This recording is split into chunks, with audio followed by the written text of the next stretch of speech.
eyes straining to examine the seams. The man who'd rushed into her shop 20 minutes before closing hadn't even said please. Just thrust the garment at her, barked something about an urgent board meeting, and started pacing while shouting into his phone. She should have turned him away, should have pointed to the sign that clearly stated her closing time. But the rent notice burning a hole in her desk drawer had made the decision for her. Now, as her fingers traced the interior lining, she felt it. A ridge that didn't belong. Not a manufacturing flaw. Something deliberate. Something hidden. Marlene's hands went still. She knew this stitching pattern. Had learned it 35 years ago in a workshop that no longer existed, from instructors who'd sworn her to secrecy.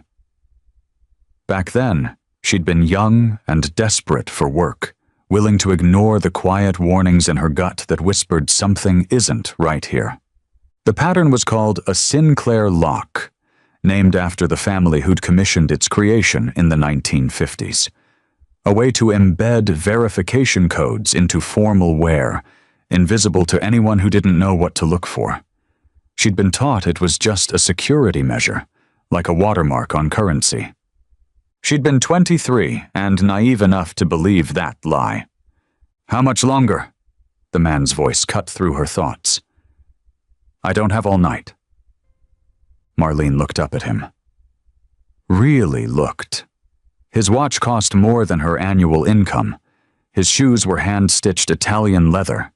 Everything about him screamed old money, old power, the kind of wealth that didn't just open doors. It built the buildings the doors were attached to. "Who made this jacket for you?" she asked carefully. He barely glanced her way. "Why does that matter?" "Because whoever did this work," she paused, choosing her words with surgical precision, "they were very skilled."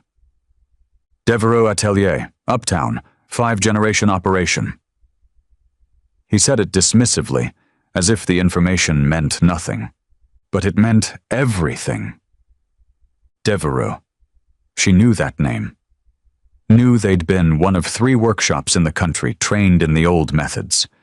Knew they'd survived the scandals of the 80s when 24 similar operations had quietly shuttered their doors. Marlene made a decision that would change everything. "I can fix this," she said, "but it'll take a few hours." The man threw $200 bills on her counter. "Fine, I'll wait." She turned back to the jacket, her mind racing through calculations.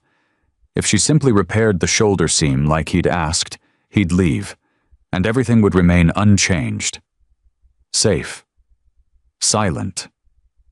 But Marlene Washington had spent 3.5 decades being safe and silent, watching from the edges while the machinery of wealth and power ground people like her sister into dust. Her sister, Grace. The memory came sharp and bitter. Grace's face the last time Marlene saw her, determination burning in her eyes as she'd clutched a folder full of evidence. "I'm taking this to the DA tomorrow," Grace had said. "This has to stop. People need to know what these families are doing." Grace had disappeared the next day. Her car found abandoned, her apartment emptied. The official investigation concluded she'd fled to avoid prosecution for embezzlement, charges that mysteriously appeared the same day she vanished. Marlene had known better, but knowing and proving were 2 different things, and she'd been too terrified to do anything about it. She carefully removed the hidden stitching from the jacket's lining, extracting the thread pattern that served as this man's credentials. Then she rebuilt the entire interior structure, replacing the Sinclair lock with standard construction. Beautiful work. Honest work. Work that wouldn't authenticate anything except her skill as a tailor.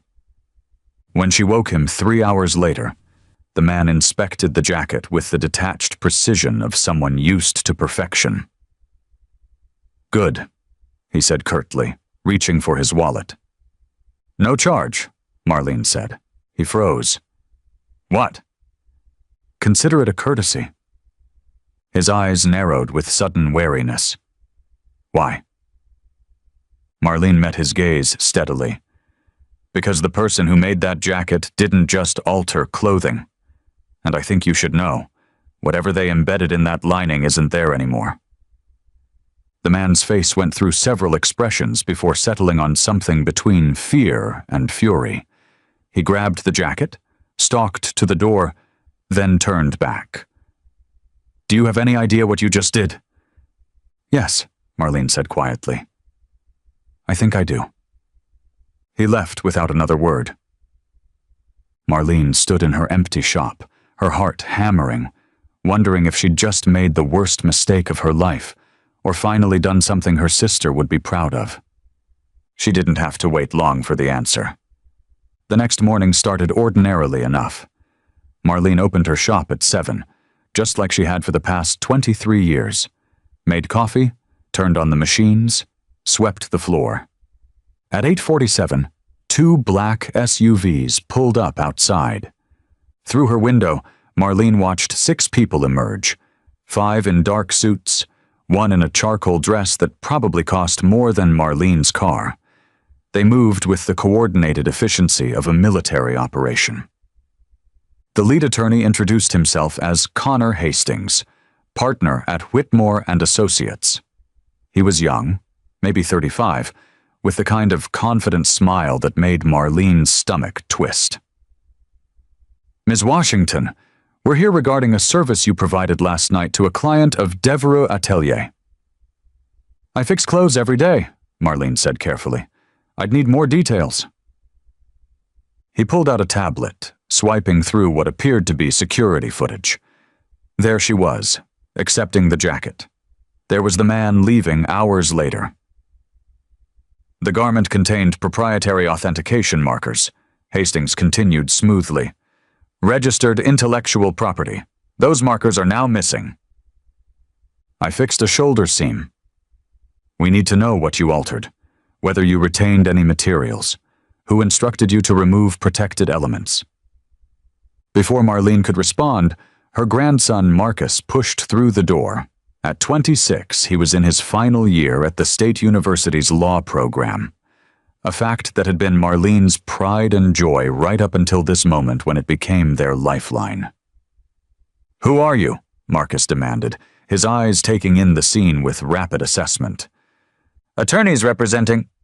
I don't care who you represent. Is my grandmother under arrest? No, but... Is she being detained? We're conducting a civil inquiry. Then she doesn't have to talk to you. Marcus moved to stand beside Marlene, his hand finding her elbow. Whatever you think happened, you can communicate through legal representation. Hastings's smile tightened. He pulled out a document, unfolding it with theatrical precision. This is a temporary cease and desist order. Mrs. Washington's equipment is to be sealed.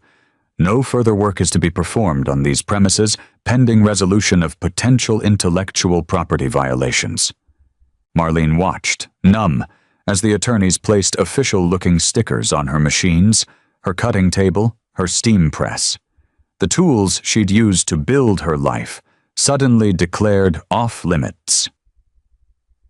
You have 72 hours to retain counsel, Hastings said, handing her a thick stack of papers. Further instructions will follow. They left as smoothly as they'd arrived. Marcus turned to her, his expression a mixture of fear and confusion. Grandma, what did you do? Marlene walked to her office and pulled out a small wooden box she'd kept hidden in her desk for 35 years. Inside was a photograph of Grace, smiling and confident, holding up a jacket she'd just finished. And beneath it, a key. I need to show you something, Marlene said. Something I should have shown the world a long time ago. The storage unit sat in a part of town that Progress had forgotten. Marlene hadn't been here in over a decade, but she'd kept paying the monthly fee, knowing that one day she might need what was inside. Marcus helped her roll up the metal door. Inside, covered in dusty sheets, were filing cabinets and boxes. What is all this? Marcus asked. Your Aunt Grace's life's work. Marlene pulled the sheet off the first cabinet, revealing files organized with meticulous precision. Before she disappeared, she spent 3 years documenting something most people didn't know existed. She opened a file at random.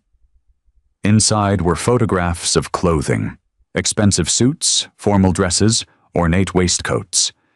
But clipped to each photo were technical drawings, analysis notes, and what looked like decoded messages. Grace worked for an atelier in Manhattan, Marlene explained. High-end custom work for old money families. She thought it was just fashion until she started noticing patterns in the commissions, specific clients requesting specific interior construction, garments that cost tens of thousands being ordered for single-use occasions. She pulled out another file. She figured out they were using the clothing as verification systems, inheritance transfers that only activated when the right person wore the right garment to the right event, corporate votes cast through coded stitching that only certain people could authenticate, entire power structures built into fabric. Marcus's eyes widened as he flipped through the documentation. This is massive fraud, securities violations, estate manipulation. Grace tried to expose it, went to the district attorney with evidence, and then Marlene's voice caught. Then she vanished. They made her disappear, Marcus, and they made everyone believe she'd run away, that she was the criminal. Who's they? Marlene pulled out a file labeled Primary Network. Inside were names, some Marcus recognized from news coverage, titans of industry, political dynasties, old families whose wealth stretched back generations. The people who needed this system to stay hidden, Marlene said. The people who've been using it for decades to move power without leaving paper trails. Marcus sat down heavily on a storage box, processing. And you knew about this, all these years. I was terrified, Marlene admitted. They'd already taken Grace. I had you to protect, your mother to think about. I convinced myself that staying quiet was the same as staying safe. What changed? That jacket last night. I recognized the stitching pattern. It's one Grace documented. And I realized staying quiet didn't keep me safe. It just kept them powerful. She looked at her grandson. Grace died trying to do the right thing. I can't let that be for nothing. Marcus stood, his jaw set with determination that reminded Marlene painfully of Grace. Then we finish what she started. But we do it right this time. We build a case so airtight they can't make it disappear. Over the next week, working in secret after the shop officially closed, Marlene and Marcus cataloged everything. Grace had been thorough. Every garment she'd worked on was photographed and documented. Every client code was cross-referenced with public records of corporate actions and estate transfers. Every pattern was decoded and explained. And the connections were staggering. A vest commissioned in 1994 corresponded with a hostile takeover that shouldn't have had the votes to succeed. A formal jacket from 1998 aligned with an inheritance that bypassed 3 living heirs. A series of waistcoats from 2003 matched perfectly with a corporate merger that enriched specific families while devastating thousands of workers. Grace had mapped an entire shadow economy operating through fabric and thread. We need to go public, Marcus said after their third long night of documentation. Media, prosecutors, regulators, everywhere at once so they can't suppress it. They'll come after us, Marlene warned. Let them. We've got 35 years of evidence saying they should have come after themselves. They chose their allies carefully. A journalist from an investigative nonprofit who'd been trying to crack open old money power structures for years. A prosecutor known for taking on cases others deemed too politically dangerous. A forensic accountant who specialized in tracking hidden assets. And then they waited. The story broke on a Tuesday morning. The Silk Web: How Elite Families Use Clothing to Control Billions. By noon, the response was seismic. Federal investigators announced probes. Stock prices tumbled. Law firms issued denials. Social media exploded with conspiracy theories, outrage, and demands for accountability. And 3 days later, someone came to Marlene's shop. She was alone, having sent Marcus home to study for his finals. When the bell chimed, she looked up to see a woman in her 70s, elegantly dressed, moving with the careful precision of someone who'd spent a lifetime in the public eye. "Mrs. Washington?" the woman asked. "My name is Catherine Sinclair." The name hit Marlene like a physical blow. Sinclair, as in the Sinclair lock, as in one of the founding families of the entire system. "I'm not interested in being intimidated," Marlene said, her hand moving toward her phone. "I'm not here to intimidate you." Catherine's voice was steady, but strained. "I'm here because you exposed something my family should have ended decades ago, and I want to help."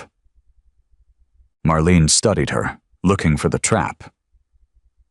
Catherine continued, "My grandfather created the first authentication patterns in 1952. It was supposed to be security, a way to prevent fraud and identity theft in an era before digital verification. But what started as protection became something else, a tool for control, for maintaining power across generations without legal oversight." "Why are you telling me this?" "Because I've spent 40 years trying to dismantle it from the inside and failing. The families involved are too interconnected, too protected by mutual benefit." Catherine pulled out a folder. "But your sister's documentation is flawless, and I have access to records that corroborate everything she found. Together, we could actually end this." "What do you want from me?" "Testimony, documents, cooperation with investigators, and in return I'll provide everything my family has kept hidden. Board minutes, financial records, communications that prove deliberate fraud." Catherine's hands trembled slightly. "My grandson is starting his own life. I don't want him inheriting a legacy built on manipulation and hidden control. I want him to inherit the truth, even if it destroys our family's reputation." Marlene thought about Grace, about all the years of silence, about the choice between safety and justice that she'd made wrong once before. "All right," she said, "let's burn it all down." The trials took 2 years, 37 defendants across multiple jurisdictions. The evidence was overwhelming. Grace's documentation, Catherine's corroboration, forensic analysis that proved the patterns were real and actively used. Convictions came down like dominoes. Securities fraud, estate fraud, tax evasion, conspiracy to manipulate corporate governance. Some defendants received prison time. Others, particularly older family members, received house arrest and massive fines. Several died before sentencing. But beyond the legal consequences, the system itself was dismantled. New regulations governing estate transfers, mandatory disclosure requirements for corporate authentication methods, federal oversight of high-value inheritance mechanisms. The silk web was finally torn apart. Marcus graduated law school and immediately joined the prosecutor's office, specializing in white-collar crime. He worked cases that stemmed directly from Grace's initial documentation, helping recover assets for victims who'd been defrauded decades earlier. Catherine Sinclair became an unlikely advocate for transparency, testifying before Congress about how unchecked power corrupts across generations. She established a foundation in Grace's name, funding investigations into hidden financial systems. And Marlene returned to her shop. The equipment was eventually unsealed. The cease and desist lifted. The legal threats evaporated as attorneys realized they were fighting a battle already lost. She still fixed hems and replaced buttons. Still worked on her old machines in the shop that had been her refuge for 23 years. But now, students came to learn from her. Young people who wanted to understand real craftsmanship, honest construction, work that didn't hide anything beneath its surface. One evening, as she was closing up, Marlene found herself standing at her workstation, holding that photograph of Grace. Her sister smiled out at her, forever young, forever brave. "We did it," Marlene whispered. "It took me 35 years too long, but we finally did it." The shop was quiet. The street outside peaceful. Nothing dramatic or grand, just a small space where honest work was done. And sometimes, Marlene thought, that was exactly the point. Real change didn't always announce itself with thunder. Sometimes it happened in quiet rooms, with careful hands, one stitch at a time, until suddenly the entire garment was transformed. She locked the door, turned off the lights, and walked home through streets that felt different now. Lighter, somehow, as if a weight she'd carried for decades had finally been lifted. Grace would have been proud. Before you go, if you discovered a system designed to keep you powerless, would you risk everything to expose it? Drop a comment below and subscribe for more stories about courage in unexpected places.